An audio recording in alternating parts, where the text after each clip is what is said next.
সাকিব খানের সিনেমার সাথে আমার সিনেমা কম্প্যারিজন তো হবে না আসলে। সাকিব খান, সো তার জায়গায় তিনি আছেন, তার সিনেমার আলাদা দর্শক আছে, তার একটা ফ্যান বেজ আছে যেটা আসলে সে তার নিজের যোগ্যতায় অর্জন করেছে।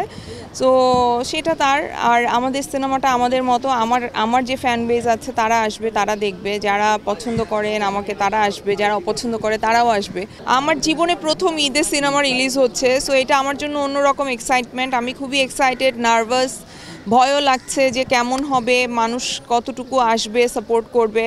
তবে আমি একটা কথাই বলতে চাই যে ঈদে আরও অনেকগুলো সিনেমা আসছে, আপনারা সবাই আসেন সিনেমা হলে এসে, বাকি সিনেমাগুলোও দেখেন, সাথে এশা মার্ডারও দেখেন।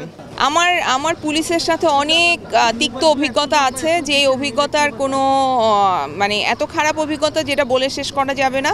কিন্তু সময়ের সাথে পুলিশের উপর আমার যেই আক্ষেপ ছিল, রাগ ছিল, সেটা অনেকটা কমেছে।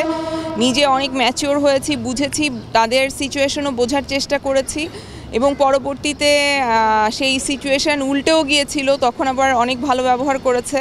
সো সব মিলিয়ে আমার মনে হয় যে আমার রাগ ক্ষোভের অনেকাংশে কমে গেছে যখন আমি ক্যারেক্টারটা করেছি। সো থ্যাঙ্কস টু সানি ভাই যে সে আমাকে এই সিনেমায় কাস্ট করেছে।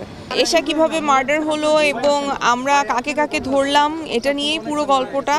আধন পুলিশ হিসেবে কেমন এটা জানতে হলে এশা মার্ডার দেখতে আসতে হবে, যেটা ঈদের দিন রিলিজ হবে। আপনারা হলে আসেন, সিনেমাটা দেখেন। বাঁধন পুলিশ হিসেবে কেমন করলো আপনারা সেটা দেখে আপনাদের মতামত জানান। অন্য সিনেমার জন্য নার্ভাসনেস না, সিনেমা নিজেরটার জন্যই নার্ভাসনেস, যে আসলে দর্শক কিভাবে দেখবে, কেমন করে পছন্দ করবে। সো আমি সবসময় মনে করি নিজের সাথে নিজের কম্পিটিশন। সো এখন আমার অন্যান্য চরিত্রগুলো মানুষ খুব ভালো করে মনে রেখেছে, নাম ধরে মনে রেখেছে, এই চরিত্রটাও আসলে মানুষ মনে রাখবে, এটাই আশা করি। প্রিয় দর্শক, এবার ঈদে আমার অভিনীত একটি সিনেমা এশা মার্ডার বড় পর্দায় আসছে। এই জীবনে প্রথম ঈদে কোনো সিনেমা রিলিজ হবে।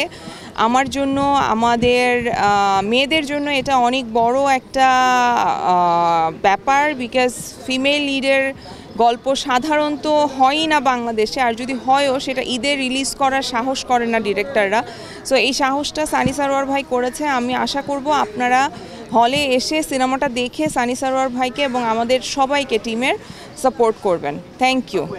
আমার কাছে খুব ভালো লেগেছে, সানি সারোয়ার ভাইয়ের স্টোরি টেলিং ভীষণ ভালো। আপনারা হলে আসেন, সিনেমাটা দেখেন, ভালো থাকবেন সবাই। Thank you.